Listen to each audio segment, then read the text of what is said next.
Good morning, everyone, and welcome to today's Make It Safe Expert Series webinar on crane and rigging safety. I'm Jennifer Wiebe with the Manufacturing Safety Alliance of BC.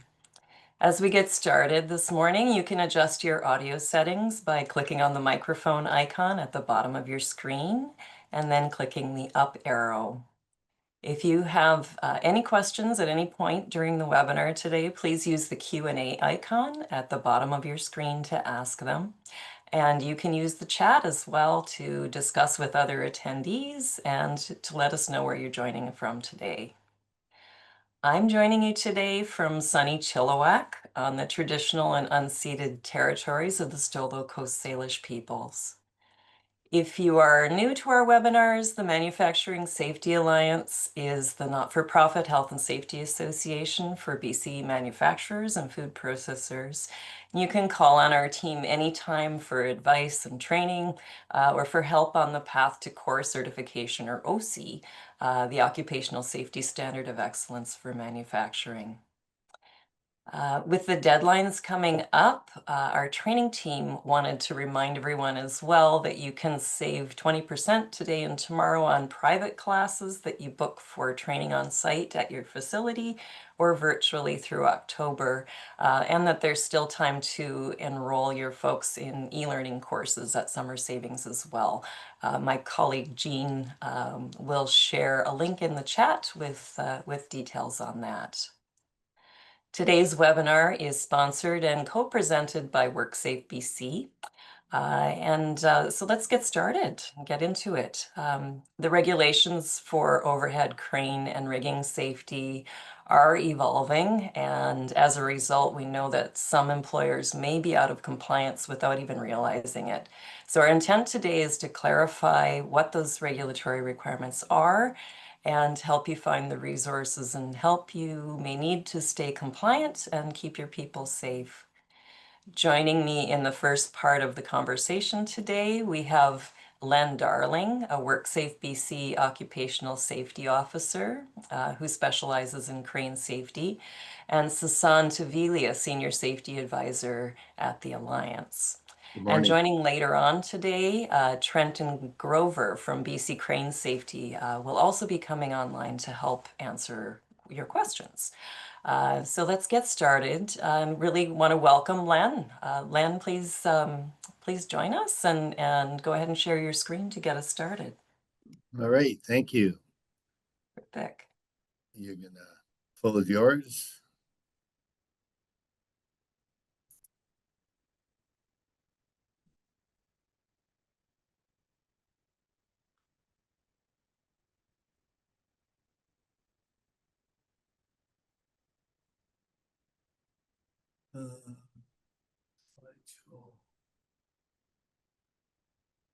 Okay, can everybody see that okay? We can, Len. If you want to click from beginning, well, there you go. Thank you. Good morning, everyone, and thank you for joining with us today. I'm Len Tarling, as was mentioned. I'm a safety officer out of the Kelowna region and currently inspecting manufacturing facilities. And one of the big things that I've been doing is overhead cranes. So today we're going to be talking about the regulatory requirements on overhead cranes, specifically the gantry, jib, bridge, and monorail cranes, which are generally found in the manufacturing facilities and heavy equipment facilities. So part 14 of the regulations is called Cranes and Hoists. And this presentation is to help familiarize you with what those regulations speak to. I'm going to go over the regulations that pertain to those four types of cranes. Part 14 covers a lot of different areas. And for your knowledge, I've also put into this presentation a stop use symbol. So this is going to signify that when a board officer inspects and finds non-compliance where this stop use signia is listed, that's what will happen. It'll be a stop use on the crane until whatever the non-compliance is can be rectified. So just so everybody understands. So part 14 talks to a lot of different types of cranes. And if you have these type of cranes, you're going to want to do some further research of Part 14 to understand the regulations around them. The parts I'm going to cover today are going to be the ones that pertain to those 4 types of cranes at the beginning. Just to give you a sort of a refresher on what we're talking about, this is a gantry crane, typically built on a frame that's moves around on the floor, either on rails or on wheels. The frame generally contains a trolley so that it can move left to right on the girder on top, and then the hoist that hangs underneath it. So this is what we call a gantry crane. Jib cranes, like it says, are kind of shaped like an L. They can be found mounted either directly onto the floor. Sometimes they're mounted onto a structure, either the building or a separate superstructure that holds a different type of crane. They're very effective for locating things in a certain circumference around the shop. Generally are not super high in capacity. The ones I've seen are generally in the 1 and 2 ton range. Bridge crane, generally what you would see in a big manufacturing shop, rails running down the sides of the shop, what we call girders that span across those rails, and off of those girders hang the hoists. These types of crane allow for much heavier lifting and also for multiple positioning, be it north to south or east to west in the shop. There's 2 different types of overhead cranes: single girder, where you just have one girder running across, as in the picture there, and double girders, where you have 2. They're both mentioned in the regulation in separate areas. So when you're looking at things like standards, you have to make sure that you're looking at the right standard for the type of crane that you're working on.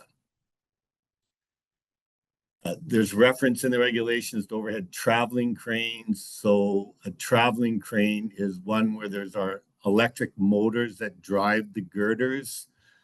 So instead of grabbing the load block or the cable and pulling the girder down the length of the rails, you would actually push a button on the pendant and it would move independently with drive motors. I've put in here the definition of a crane from the ASME standard.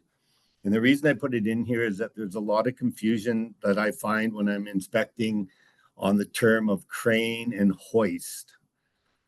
So a crane is, as it says there, is something that's mounted on a fixed overhead structure, and the structure, the girders, if there's a girder, or the piece across the gantry, or the jib sticking out, and the hoist hanging off of it, the whole assembly is considered the crane.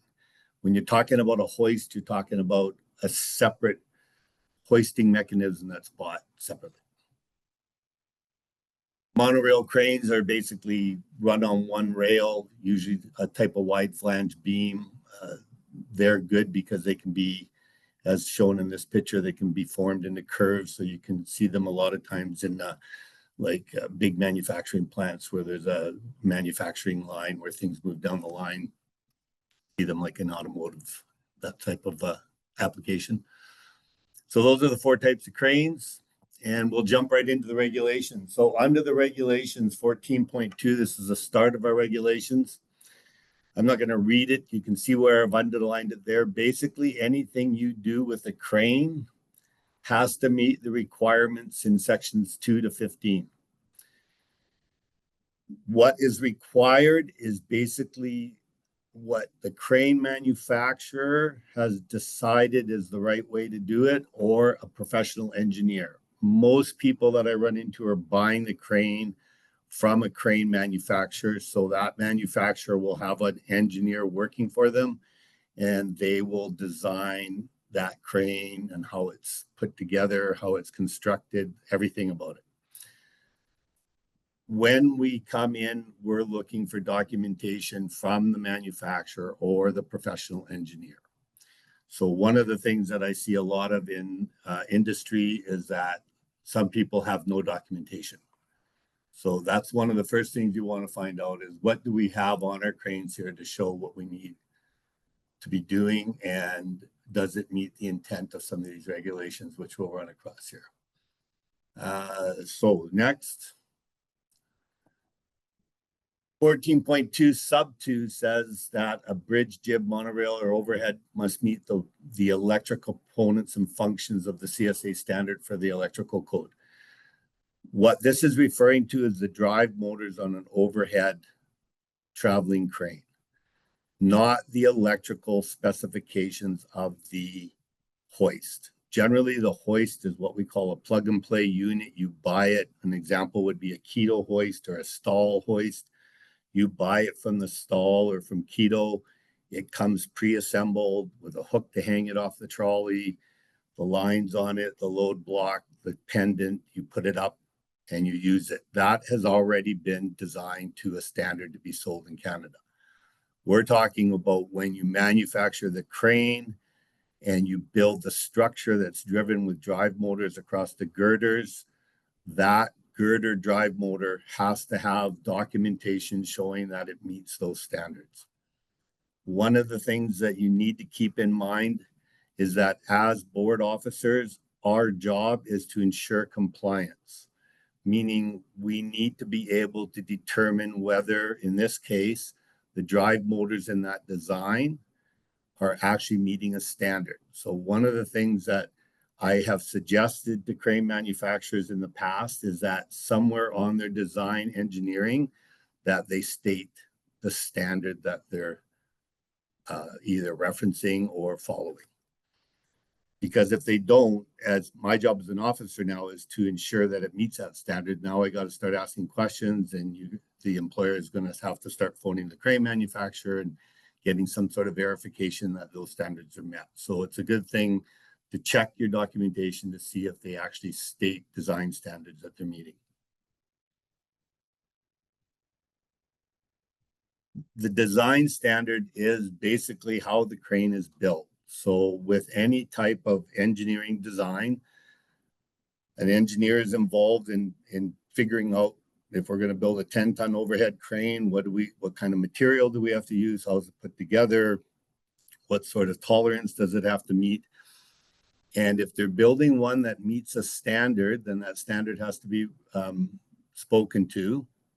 The only three standards that we actually quote in regulation, which, as a side note, when a regulation is quoted in when a standard is quoted in our regulation, it becomes law, meaning you have to meet that standard.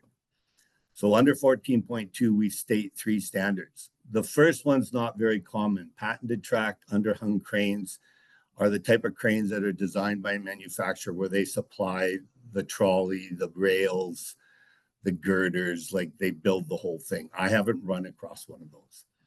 The more common are B and C.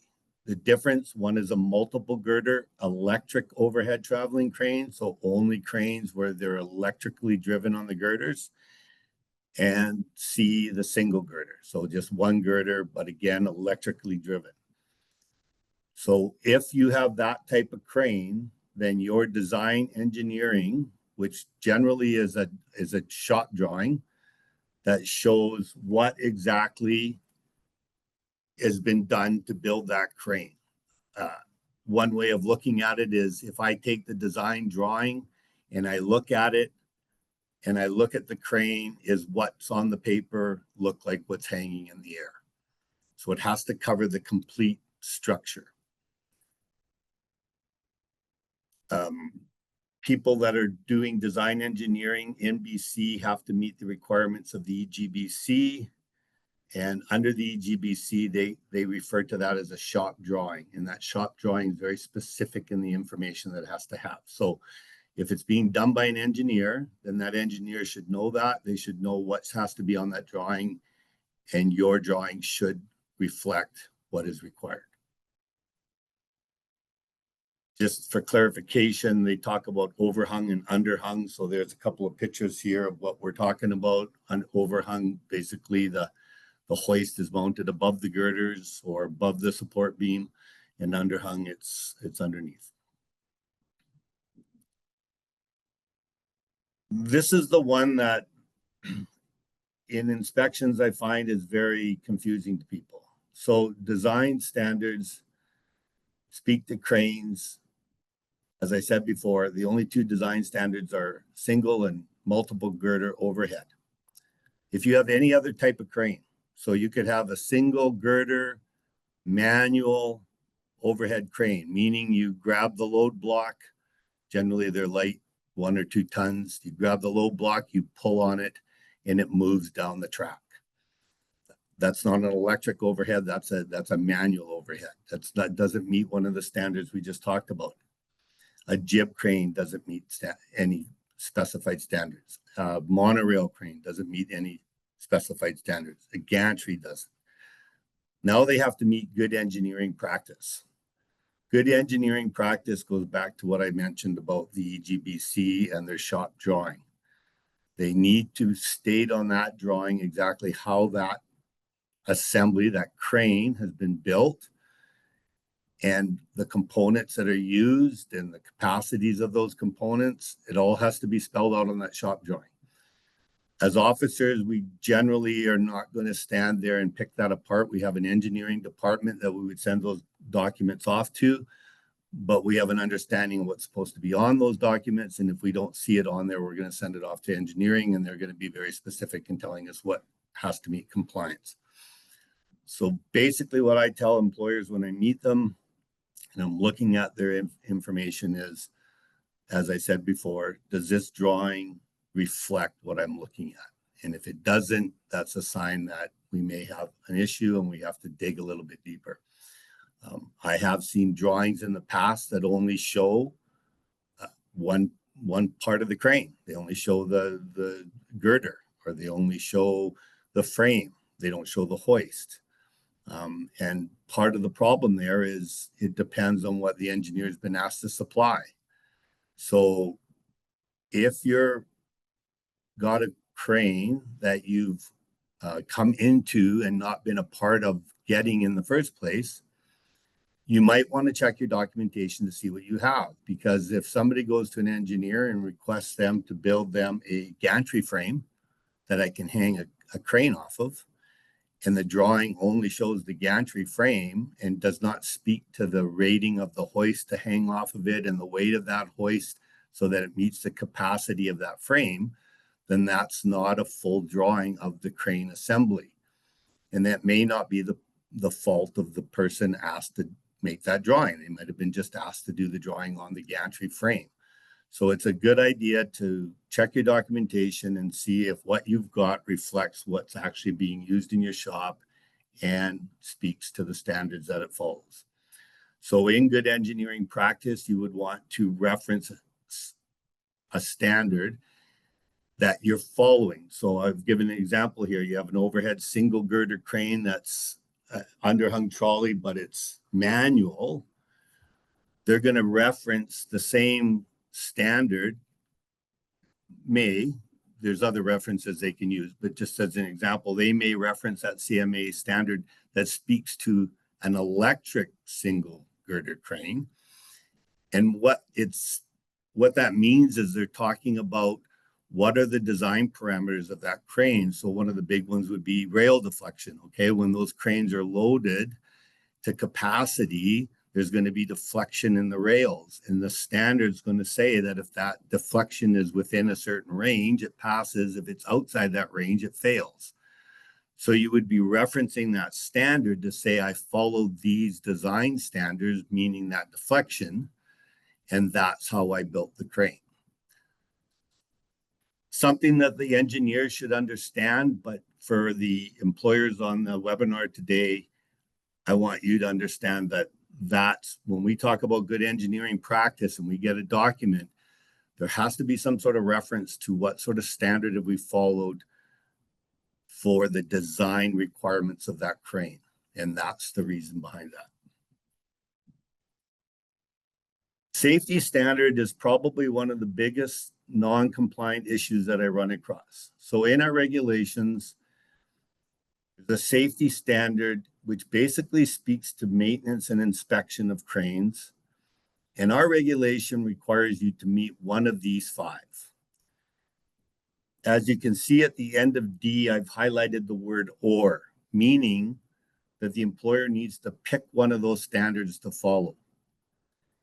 Previously, I mentioned that manufacturers of cranes generally have a shop manual. The shop manuals I've read will talk about this. The thing is, that shop manual is quite thick. And when this crane was sold originally to the original purchaser, or maybe you as an employer came along and bought the business after the fact and didn't read the manual, that manual is going to speak to these standards and what type of inspection and maintenance you need to do. So you need to find out what is the requirement, whether it's out of that manual or if it's out of the standards. You need to find out what are the requirements for the type of maintenance and inspection you do. An example of those standards is here. I'm using the CSA standard because it's one that's, first of all, it's Canadian, and secondly, it's the one that's used the most, one that I see the most, and it speaks to the types of maintenance and inspection that you have to do. So in that standard, it speaks to 5 different levels of use, and those levels are based on frequency of use and capacity of use. So if you're, this one here, this is just an example I threw in there. It might say that you're a level C user. And then the standard will tell you under that level C user, you have to inspect this crane daily, monthly, quarterly, biannually, or annually. They also speak to the annual inspection of the crane in all of those standards. And that's one of the things that we generally ask for when we first come in is, have you had a manual or an inspection of the crane yearly? And we ask to see that documentation. That information is captured in the standard. So knowing the standard you follow and understanding the type of inspection and maintenance that you need to do is critical in ensuring that the crane is operating safely.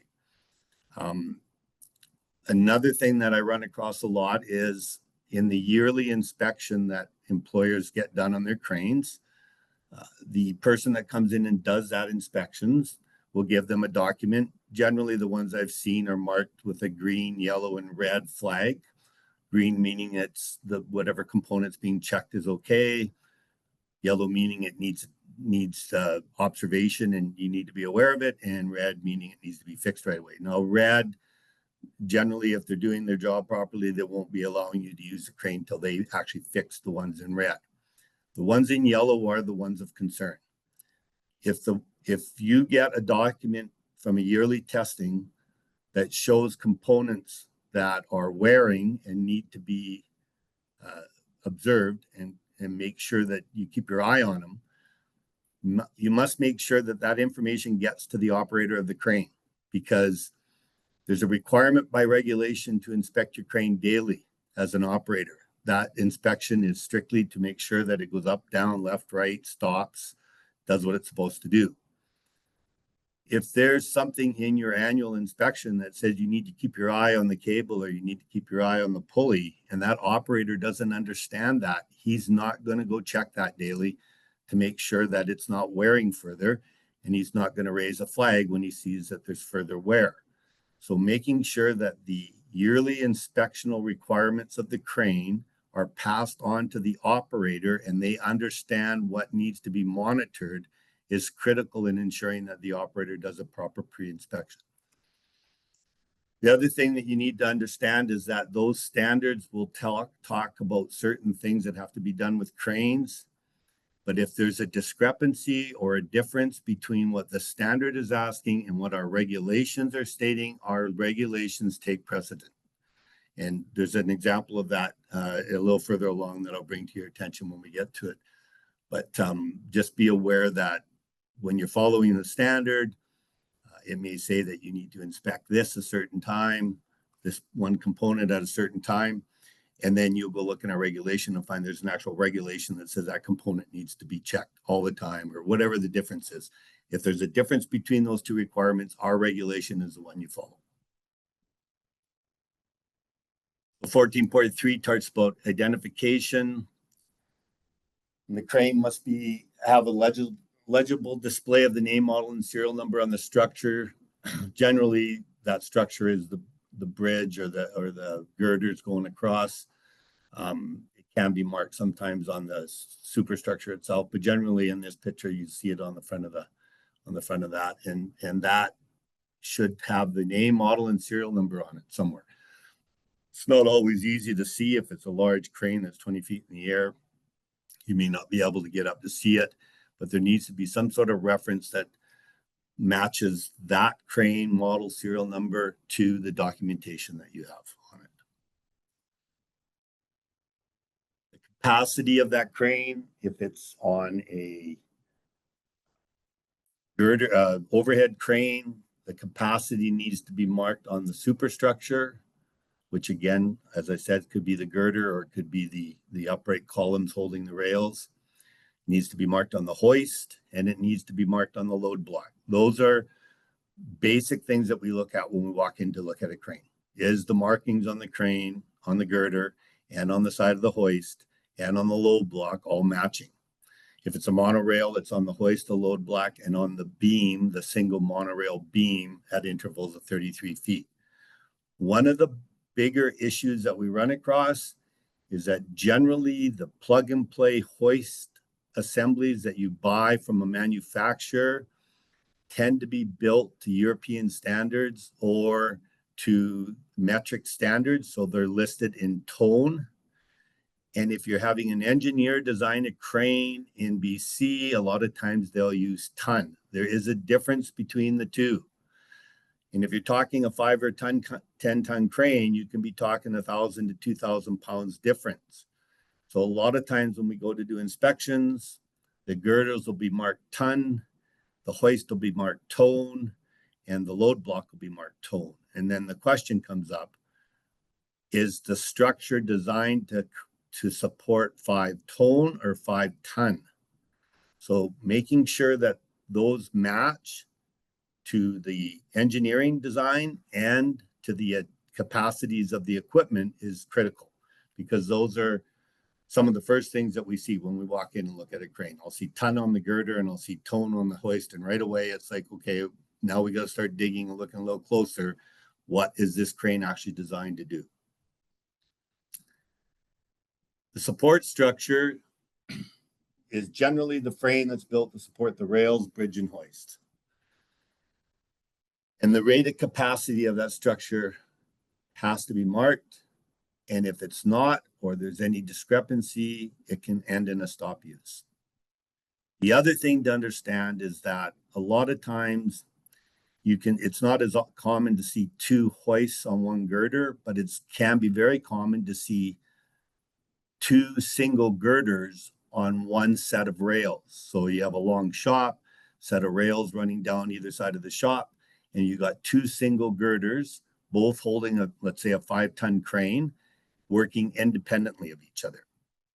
Regulation requires that either, if those 2 cranes, because there's 2 hanging there now, 2 single girders, if they can operate independently down the full length of those tracks at the same time, then you'd either have to test them in together, so they both have to be loaded together simultaneously, or you would have to have some way of effectively separating their use so they don't overload the rails. So subsection 2 here speaks to that. Selector switches or other effective means. One effective mean I've seen is sometimes the crane manufacturers will mount a bumper rail on one of the girders. So it sticks out 10 feet, and when those 2 girders come close to each other, they bump up against the rail and they can't come any closer. There has to be a way of making sure that those 2 cranes are designed to run on those rails so that the simultaneous use of those 2 girders does not overload the rail system. So something to be aware of when you're looking at your engineering is it speak to that if you have dual cranes or dual hoists on the same girder. Requirement by regulation to have your manufacturer's manual or your engineering manual available to the operator and to us if we show up. This obviously is so that the operator understands how that crane works, can reference that manual to see different components of its operation or understand different components of its operation, and for us to see that they're looking at a document that actually reflects what they're using.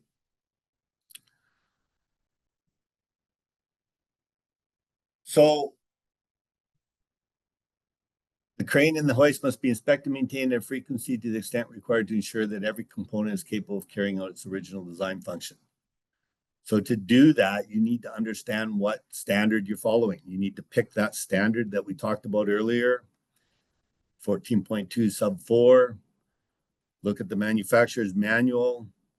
What are the things that we need to inspect and maintain?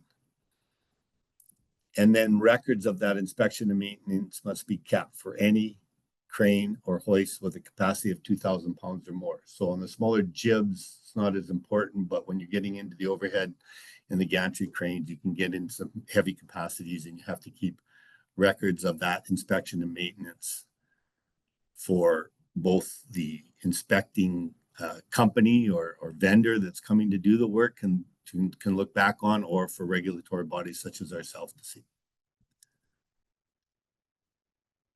If you do any kind of modification to a crane, you have to make sure that after it's modified, that it's reassessed, that its capacity is adjusted, and that it's certified safe for use. So it has to be assembled, erected as highlighted there, climbed, repositioned, adjusted. So some of the things I've run across before, people have mentioned to me, yeah, the hoist burned up last year and we had to rebuild it. That's a modification. So then it needs to be reassessed, or we moved it. Our shop used to be at ABC location and we moved to DEF location. You take it down and reassemble it, it needs to be reassessed. So it's important to understand if the crane was actually built and designed to be where it's standing, or if something's been modified on it. And this is a really big point for people that are assuming existing businesses with the crane already in place. I have many times have I inspected employers that have said, well, I just bought the place like this and the crane was here.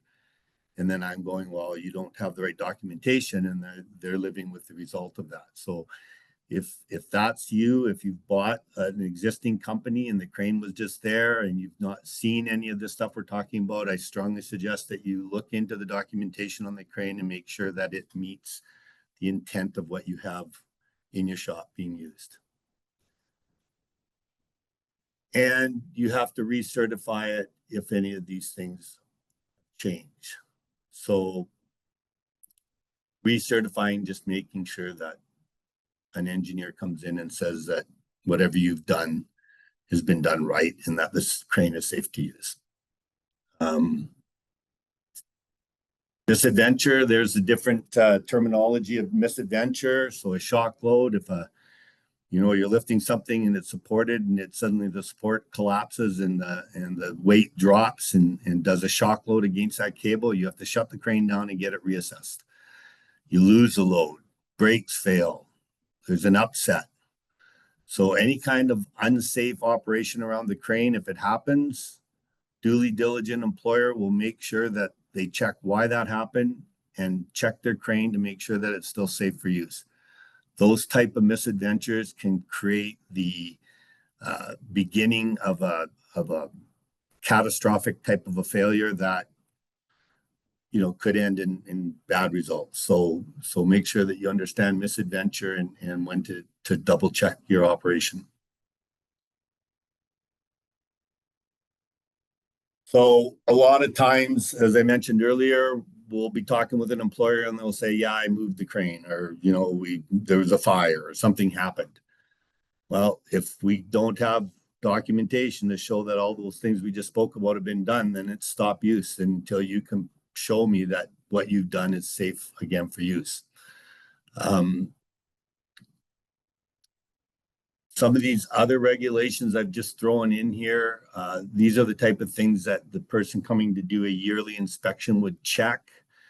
But if you're going to go out and look at your crane after this presentation, I thought it would be good to throw these in here so that you understand them. So drop stops are a type of, usually they're a plate that's mounted onto the trolley so that if the wheels on the trolley fail and the crane drops, that it drops onto those plates and there's not a long drop. Again, my advice to employers is if you have that type of a crane and it's designed with drop stops on it, which it should be if it's an overhead girder crane, then does your documentation show those drop stops in it? Does it show them being manufactured in there, and can you see them and relate to where they are in the crane? That engineering document is going to talk to them being built in such a way as to support the full capacity of that crane. Rail end stops are generally easy to see. They're a large bumper at the end that just stop the hoist from traveling off the end of the rails. They have to be able to contact the truck frame, half the diameter of the wheels if the wheels contact the stop. So again, it's a visual look. Does it look like it's working properly? Is it up there? Is it in place? Is it solid? Just some of the things you can look at. Your pendant control, the functions have to be clearly identified and show which way they go, and they have to also return to neutral. So a lot of times you'll find a pendant where the button's sticking or it's not working properly. That's no, you stop until we can get that thing fixed, right? If it's going to affect the safe operation of the crane, it could be a stop use. I didn't put stop use on this because it really depends on the button and what's happening. Generally on a spring-loaded push button, if it's not springing back, then it's either going to overheat the crane, something's going to happen. So you're going to be dealing with it right away.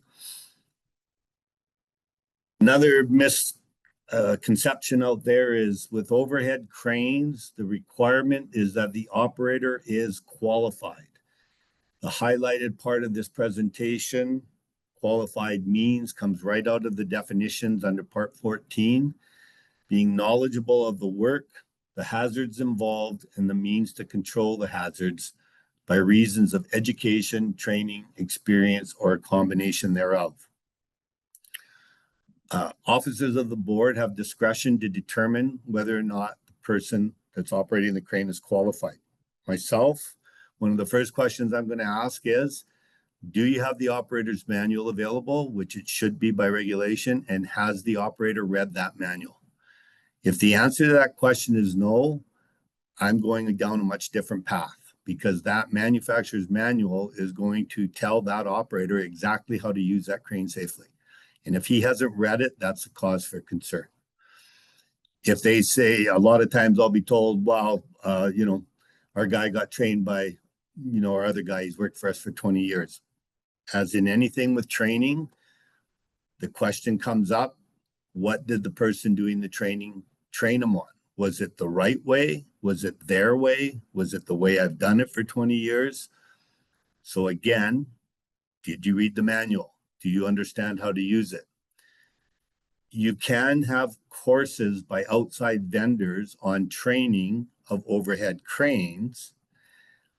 And if I see that they've had that type of training, that's a good indication that they're qualified. But that training is going to be based on a generic crane. So I'm still going to ask, has the operator read the manual for your crane? Because if he wasn't trained on your crane, then does he understand the nuances of that crane? So something that it's up to the officer to decide whether they're qualified or not, but that would be a very pertinent question in that situation.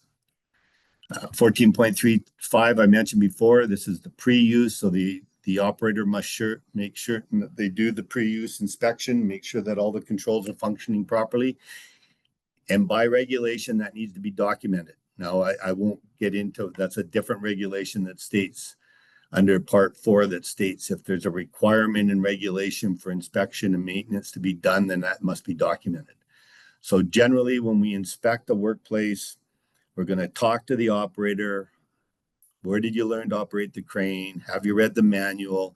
Do you do a pre-trip inspection?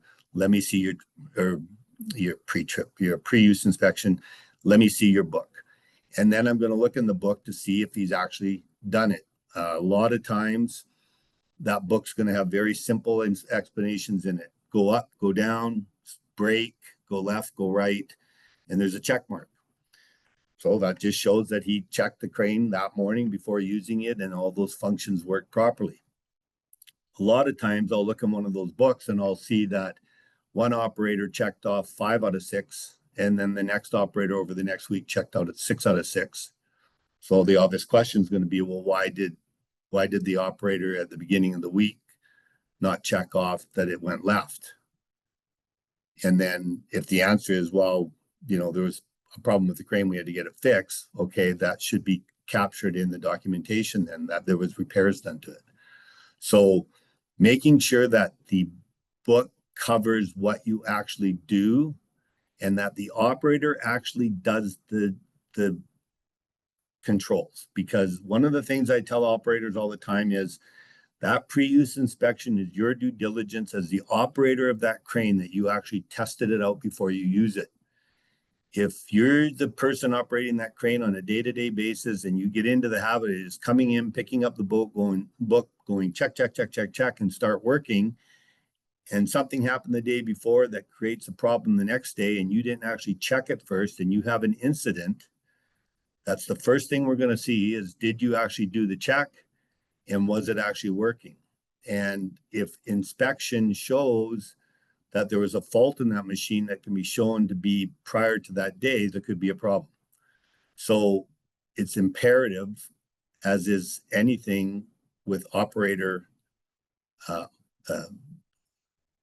competency, is to make sure that you actually ensure the piece of equipment you're using is working properly. So this is when we talked about earlier about our regulations trumping the standards. So this is probably one of the most common problems I run across in industry. Our requirement by regulation is that a bridge crane, gantry, or overhead traveling crane installed after January 1st, 1999. So this is a grandfathered clause that basically looks at the fact that if it's been there for 26 years operating, it's probably okay. But after that time, you have to make sure that if it's rebuilt, reinstalled, or modified, that it's tested following a safety standard. Our regulation states that that test must contain all of these components. I'm not going to read them. They're there for you to have a quick look at. There's 2 pages of them here. But I want to bring your attention to number C.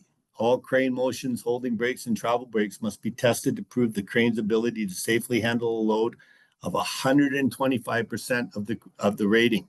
So if you have a 10-ton crane, after it's installed or after it's modified or reinstalled, moved, you have to retest it. And that testing has to be done at 125% of its capacity. So if it's a 10-ton crane, you're putting 12,500 pounds on it. Or sorry, 10-ton would be 20,000 pounds. So you're putting 25,000 pounds on it and you're testing its operation. Under F, this is not captured in the standards. Our regulation requires in an overhead crane that the load be traveled over the full length of the bridge and the trolley during the load tests. Now, as an officer, I'm not going to look for 2 load tests, one at 100 and one at 125. I want to see that 125%, that it was traveled down the length of the rails and left to right on those girders on the bridge at 125% of capacity, and that it passes, meaning that the deflection of those rails meets the requirement of the standard before it's used. If you don't have testing document on that crane, whether you put it in new or it was pre-existing or you modified or moved it, that's an immediate stop use, because that in itself is a risk to workers. We don't know if this crane can actually contain the forces that it looks to be able to handle, but we have to verify that. The other thing that creates a big problem is that if you've assumed the business from somebody else and there's no design requirements on the crane, so let's again use a 10-ton overhead crane. Nobody's going to come in and test that crane to 125% until they see through documentation that the crane was designed to hold that kind of weight. Because if they come in and hang that kind of weight off of it and it collapses, that's going to be on the person testing. So if I'm only saying this because this is generally the problem that I run into. I inspect an employer, they assume the business or bought the business with the cranes in place. They don't have any design requirements. In other words, they don't have a design drawing of that crane the way it was designed to be built, and they don't have a testing certificate. And I put a stop use on the crane. Now they have to go and get that crane reverse engineered. An engineer's got to come in and they have to measure up the existing crane and lay it out on paper and then do their math backwards to see if it's actually designed to withstand that capacity before they'll stamp it and give that document to the testing company so the testing company can actually perform the test. That type of reverse engineering takes time and money to get done. So making sure that the right documents are available and that it relates to the crane that you have on your floor and that you can prove it was built to withstand the capacities that it's hanging there. If I see it's a 10-ton crane, it was built to do that. And there's a testing document saying we loaded it up to 25,000 pounds and we traveled it up and down and the beams didn't deflect and everything held, then that crane's going to be put on a stop use and it's not going to go back into production until you can prove that. And that takes time. Money, yes, and time as well. And that is going to affect business. So my biggest concern for employers is this particular part of the regulation, where they have to be able to show us that the crane can actually do the job it's designed to do. Not having a design document is a requirement by regulation, but does not in itself constitute a risk to workers. Not having a testing document creates a risk to workers, and they won't test it until they see it was designed that way. So the two go hand in hand, but only one carries the stop use, and that's generally the one that's going to create a big problem for employers that can't produce the documentation. So I strongly suggest that the employers on the webinar today take the time to look at their design documentation, make sure they have testing documentation, and get that in order so that A, you can be certain that your crane is safe for your workers to use and that you're not going to have an incident. And B, if we inspect, you're going to be compliant and not run into a stop use situation. Quick note here, regulation speaks to riggers. Again, the word qualified comes in. So the person rigging the load for the lift by the crane has to have knowledge of how to do rigging. There's courses on that. You have to be able to show that they're qualified and they know what they're doing. We are currently working on a list of competencies for riggers. It's not completed yet, and when it is, there will be information sent out to industry. But until then, our regulation under the Workers' Compensation Act states that the employer must provide the employer's workers the information, instruction, training, and supervision. So that's the order we would write if your rigger is not qualified in our mind to do the job they're doing. So a lot of people, especially if you're in say a repair shop or something where I've seen gantry cranes or overhead cranes and they're using it, we're picking the snowplow blade up off the 5-ton truck and we're putting it at the other side of the shop, and you're picking up an unbalanced, weird shaped piece of equipment, you're lifting it in the air. The person rigging that to lift it has to understand how to rig it safely, because if it lets go, you're going to be answering to why that happened. So understanding rigging and how to do it safely is imperative for the people operating the crane. And if you want to make sure they're qualified, I strongly suggest you look at them having a course in proper rigging. And that's it. I will turn the presentation or the webinar now over to Sasan, and he will continue.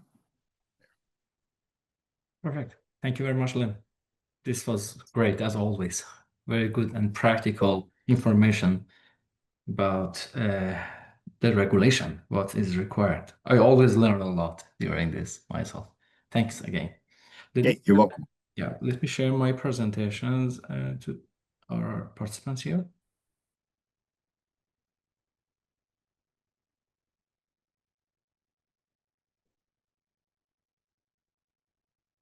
Okay. Everyone sees the slide here? Fine? Yep. Perfect.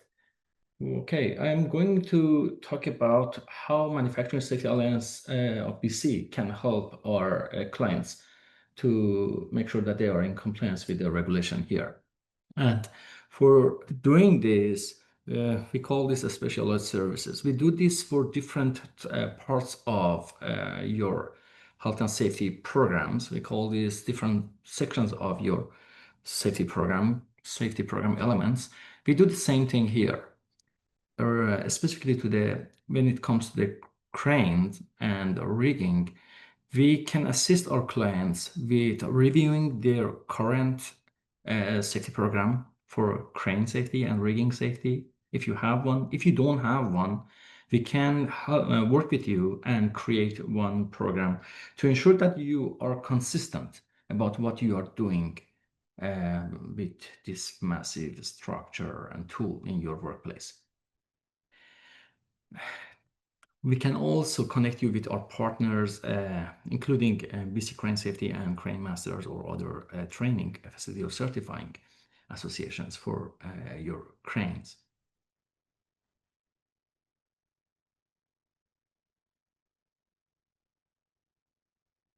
About BC Crane Safety, we have two of the advisors from BC Crane Safety here today, and they will be able to answer some of your questions regarding cranes.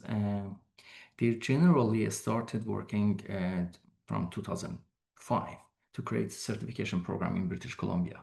And they have been working with more than plus 50 industries to develop certification program. As Len explained, for overhead crane, it is not required to have a certified operator. Your operator doesn't just need to be qualified. But for other 11 types of cranes, BC Crane Safety provides that as those type of certification. And then the next thing that we do, we have some online resources, including safety toolbox talks, best practices.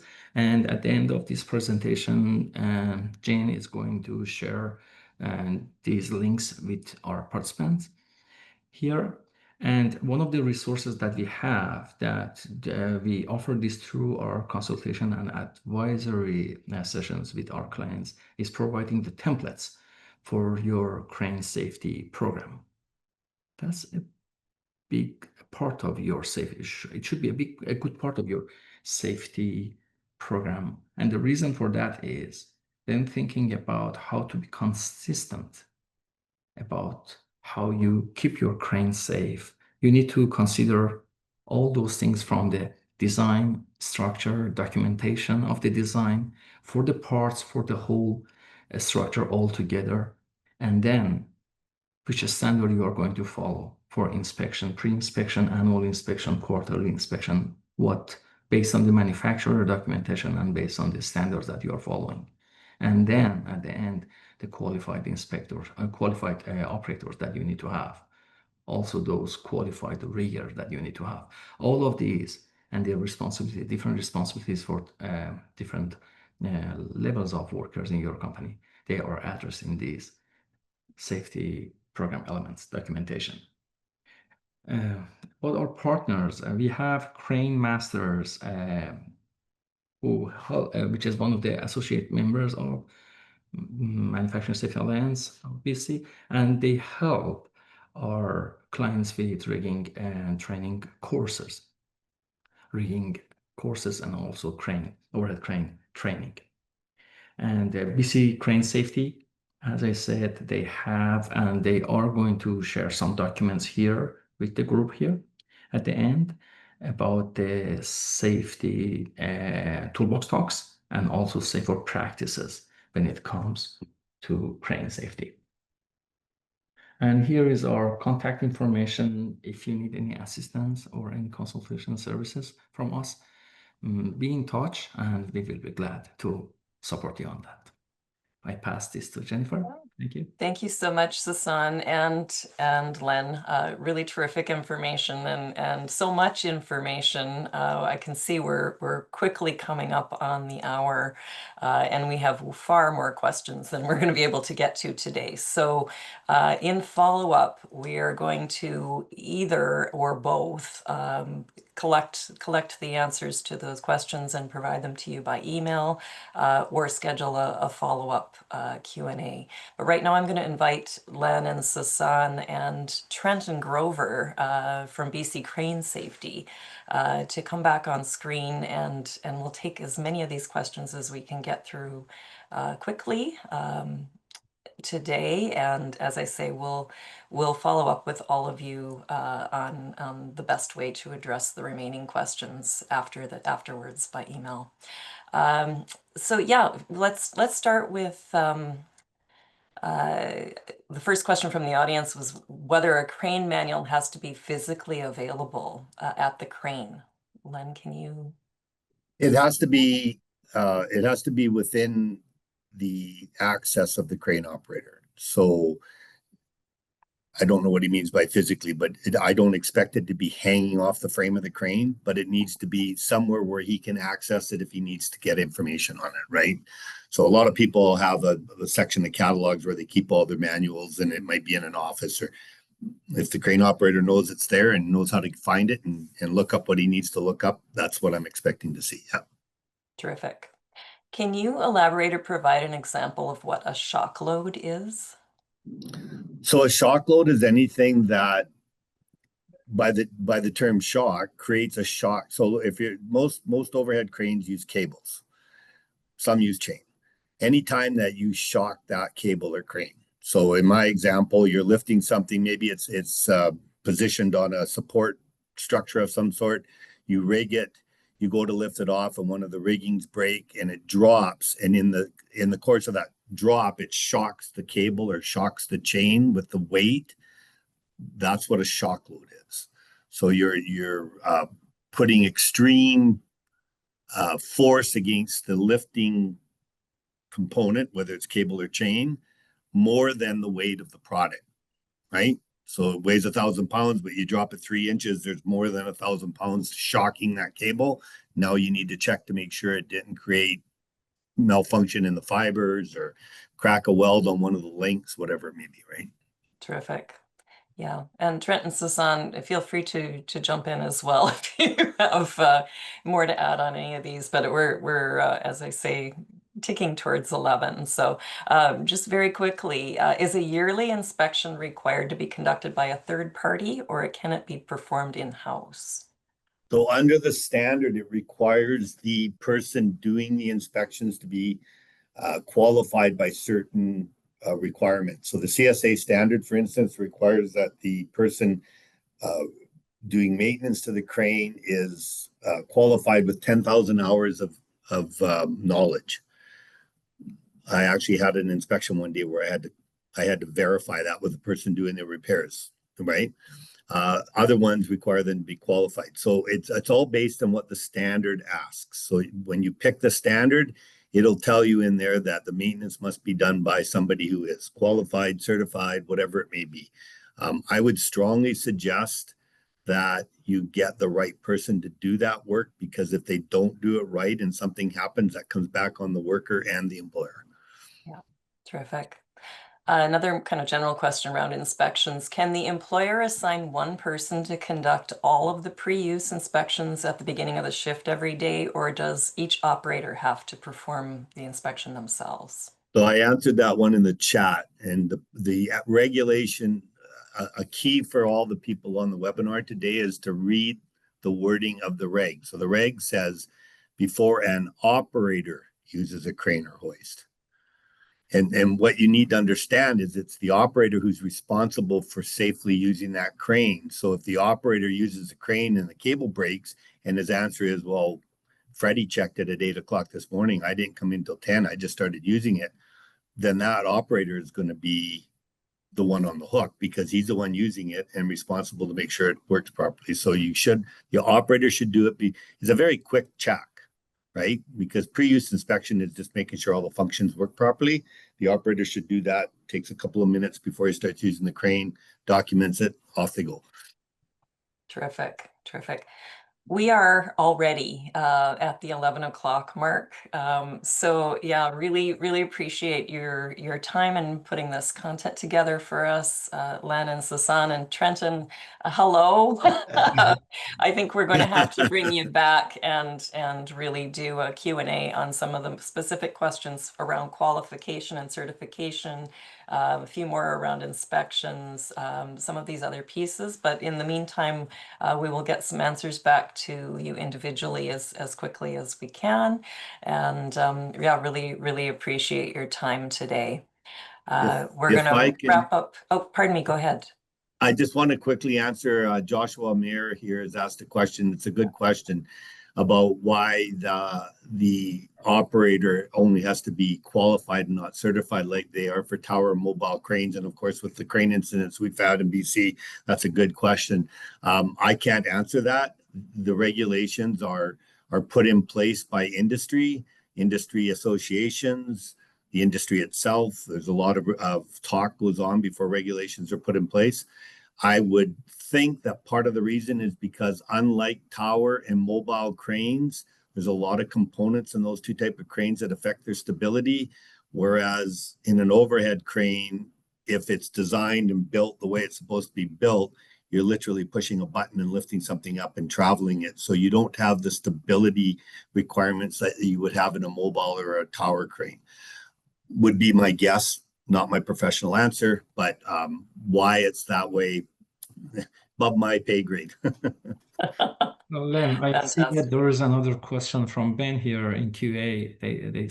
They asked, can cables be replaced by on-site maintenance personnel, or does it have to be a certified, qualified tech? All captured in the standard. And that's why it's so important to make sure they pick a standard and understand what it requires. Because if they do something that's not captured in that standard and there's a problem, they have to answer to why they didn't follow the standard. So yeah, really important that the employers on the webinar today, wrap their head around the standard and what is it that I need to do to inspect and maintain this crane properly. Fantastic. As I said, we will follow up. We'll put together an Ask Me Anything session and follow up to provide that opportunity for more back and forth on this, and we'll also provide some responses back with the support of our guests in a follow-up email along with the recordings and presentations from today's session. So you have all of the information that was shared today. Really thank you all for joining us. As we close, just a few notes on upcoming events with links coming through in the chat if you're hanging on and still able to hang on today. We hope you can join us October 8 and 9 at Make It Safe Vancouver. Lots of new topics this year, including a new workshop for women in safety just announced in partnership with Women in Occupational Health and Safety Society. Also this fall, 2 Lean 5S workshops to help you control the risk of slips, trips, and falls proactively. Those are coming up in Kelowna, September 17, and in New Westminster on October 7th. And with new combustible dust regulations also just released for public hearing, we'll be hosting another webinar soon on what impacted companies need to do to prepare and implement a compliant combustible dust program. So watch for that one, and also check out the 2-day dust hazard analysis certificate training that we're offering in New Westminster on October 8th and 9th. Thank you all so much for taking time with us today. And as always, visit us online anytime for help or to access our webinars and resources. Please watch for an email with the link to the recording and a survey to share your feedback and topic ideas. Please do share your thoughts. It's important to us to hear from you. And thank you so much. Really appreciate it. Thank you. Have a terrific day, all.